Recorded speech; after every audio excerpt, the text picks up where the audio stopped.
Now let's look at Unit 3, Blue Jeans. I'm going to read the text. Please read along with me in your mind. Okay?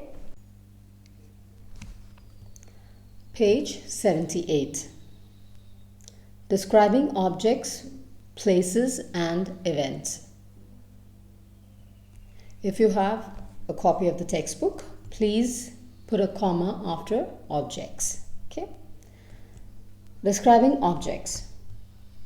It is often necessary for us to know how to describe objects that we have seen.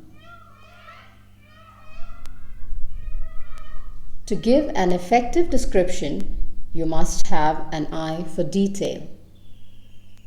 You must be a good observer. For instance, imagine that you have been a witness to a hit-and-run accident and are being asked to describe the vehicle involved. How would you describe it? What would be the key factors to include? The make of the vehicle, the color, the number on the number plate, etc. Your ability to describe the vehicle would depend on several things: your memory, your power of observation, your ability to use the right vocabulary, and so on.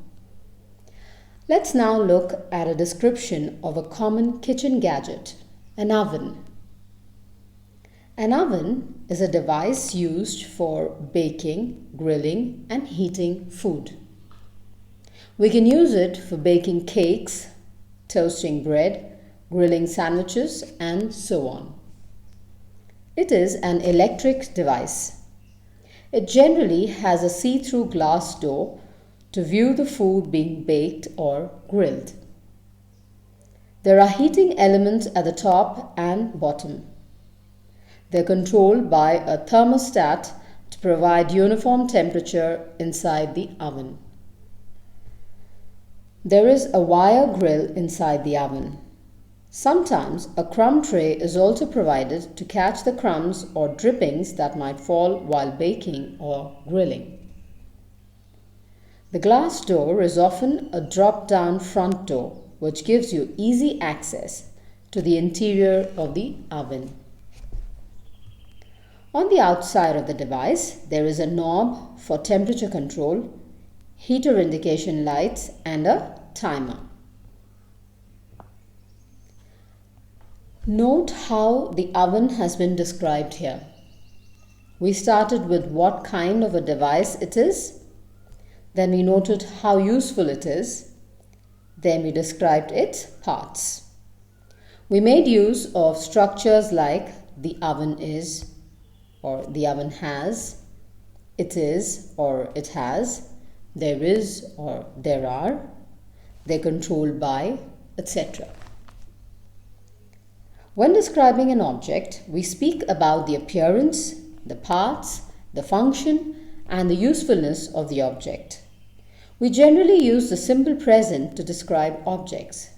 However, if we are talking about things we have seen in the past, we can use simple past tense. For example, the car had a dusty windscreen and a chipped number plate. Description of objects also requires us to focus on shapes, materials, and textures. Is the material glass, wood, stone, etc.? Is the texture rough, smooth, grainy, etc.? Is the surface glossy, opaque, transparent, etc.? Is the shape round, flat, angular, etc.? What is the color of the object? Here is a task for you to try your hand at describing things. Task 17. Describe any one of the following objects. 1. A fitness band. 2. A refrigerator. 3. An ATM. 4. A car or motorbike of your choice. 5. Your mobile phone. At times, you may have to describe larger objects like structures and buildings. Describing a structure requires a keen sense of observation and a good vocabulary. When describing a structure like a building or a monument, we usually describe these aspects: the shape, round, tower-like, flat, angular; the materials, stone, sand, glass, concrete, wood; the texture, rough, smooth, sharp; the surface, transparent, glossy, opaque; features, arches, minars, minarets, pillars, domes; details, carving, paint, ridges. If you're aware of the dimensions of this or the style of architecture used, you could use that information in your description. Task 18. Read the description of the structure seen in the image. Mark which of the aspects is described in each line.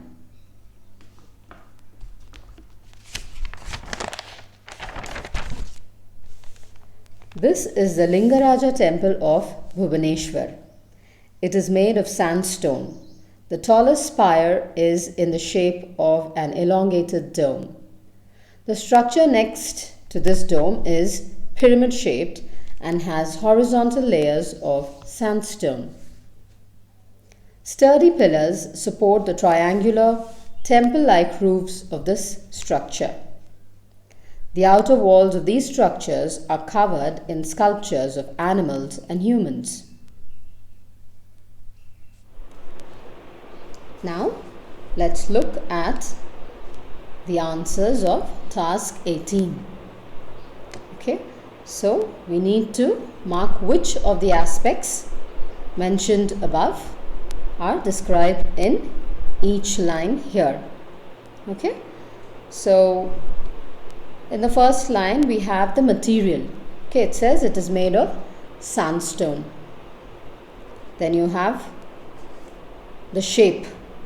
In the first line itself, it starts, okay, the tallest spire is in the shape of an elongated dome. So here it is about the shape. Then you have the structure next to the dome is pyramid shaped. So you have the shape here. Okay, and then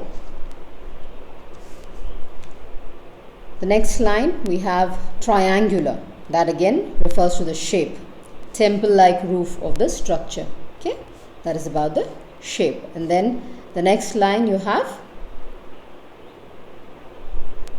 sculptures of animals and humans. They come under details. Okay, so you have material, shape, or we also have pillars. In the third line we have pillars. Pillars would come under features. So we have material, shape, details and features. Now let's move on to page 80. Page 80, 80. Task 19. In pairs, think of other details that you can add to the description by just looking at the image from the previous task.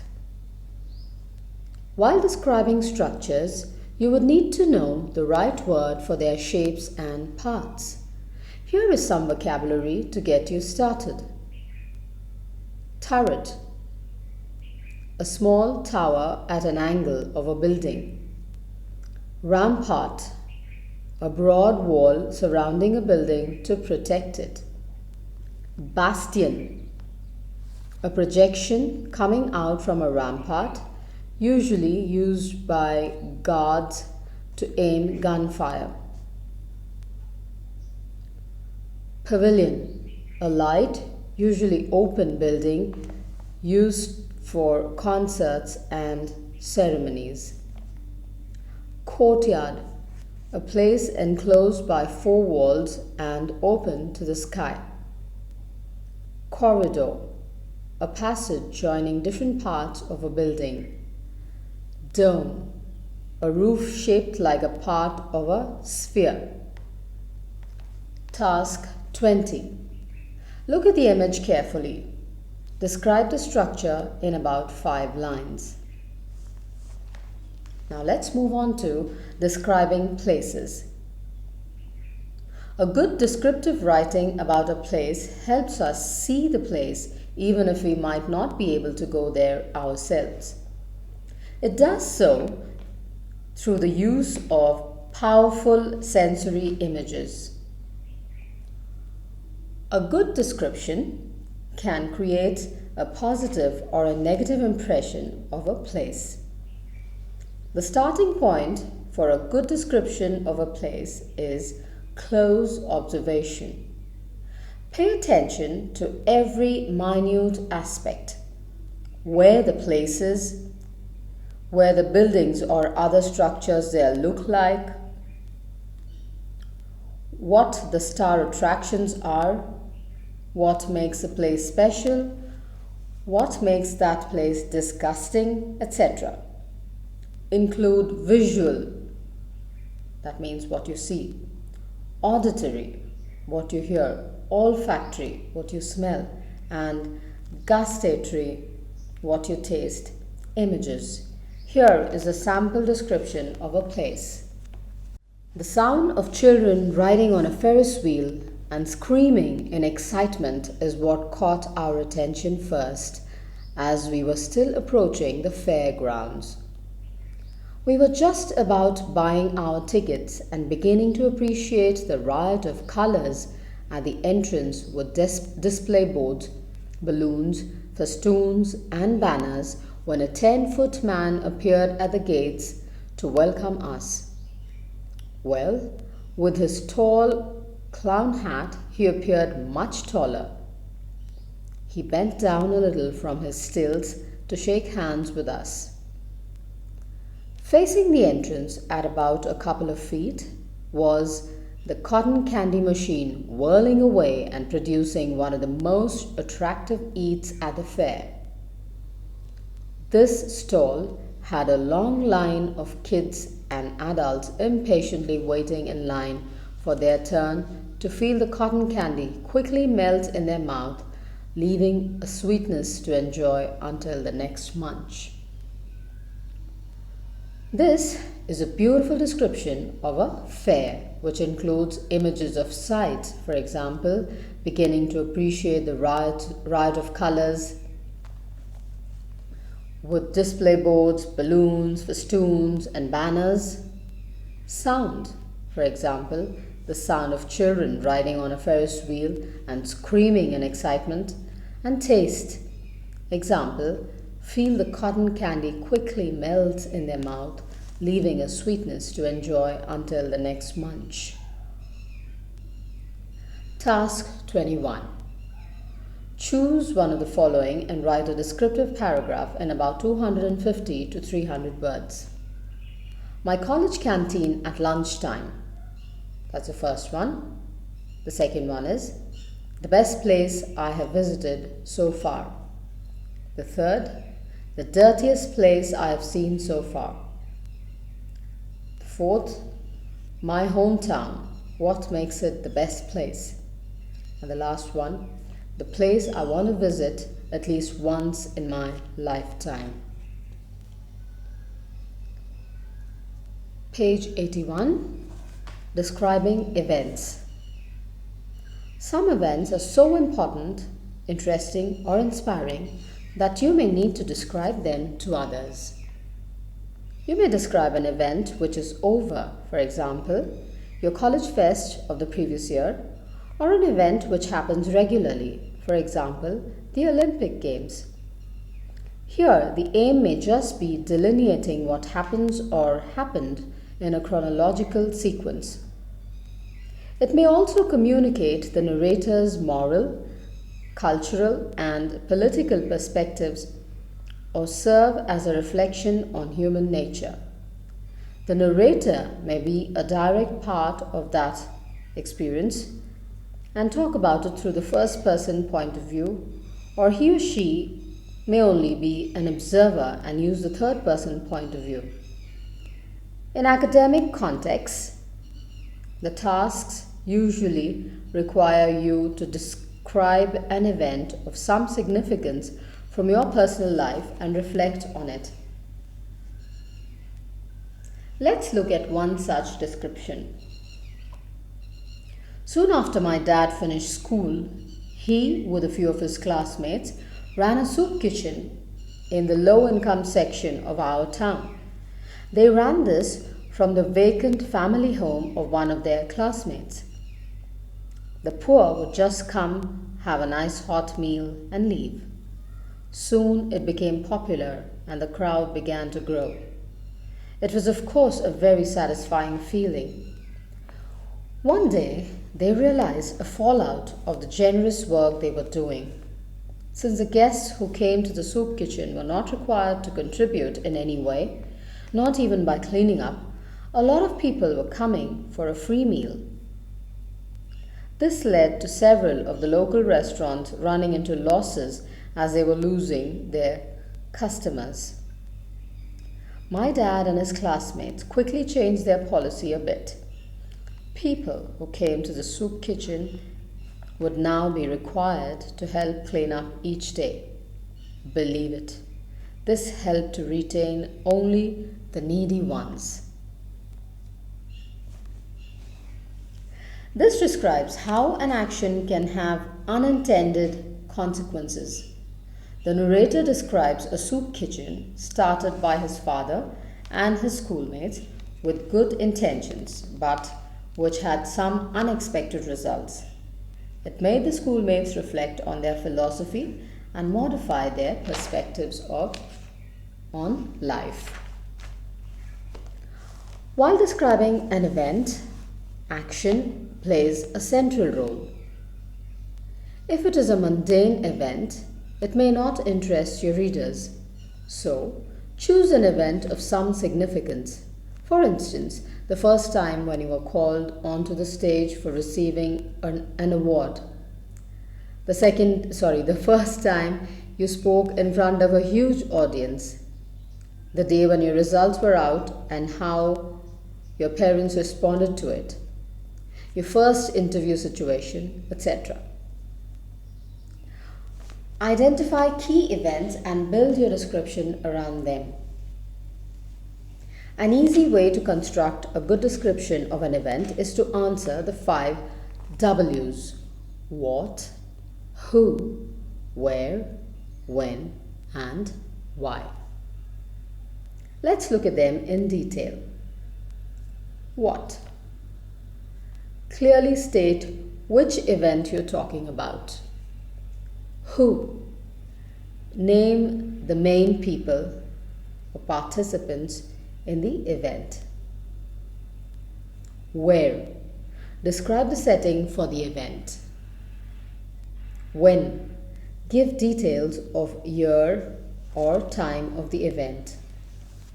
Why? Explain the significance of the event. Let's look at the blue box, which has some vocabulary. Language support. Linkers for describing events chronologically. After, eventually. Next, sooner, afterwards.